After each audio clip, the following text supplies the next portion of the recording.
DA প্রাপকের সংখ্যা জানতে চাওয়ায় মনে করা হচ্ছে বকেয়া মেটানোর প্রস্তুতি শুরু করেছে নবান্ন। রাজ্যের সমস্ত দপ্তরে কতজন মহার্ঘ ভাতা অর্থাৎ ডিএ প্রাপক রয়েছেন তা জানতে চাইল নবান্ন।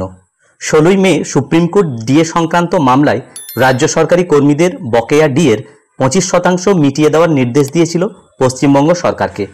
নির্দেশে বলা হয়েছিল 6 সপ্তাহের মধ্যে রাজ্যকে ওই পরিমাণ বকেয়া মিটিয়ে দিতে হবে।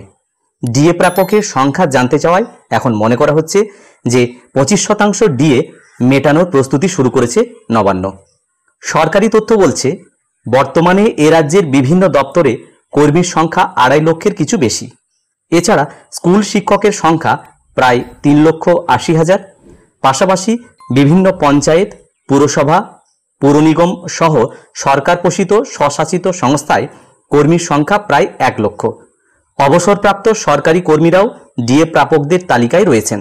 এই পরিস্থিতিতে রাজ্যের সমস্ত দপ্তরকে আলাদা আলাদাভাবে ডিএ প্রাপকের সংখ্যা জানাতে বলা হয়েছে। তবে চাকরিহারা শিক্ষকেরা এই ডিএ পাবেন না বলে নবান্ন সূত্রের খবর।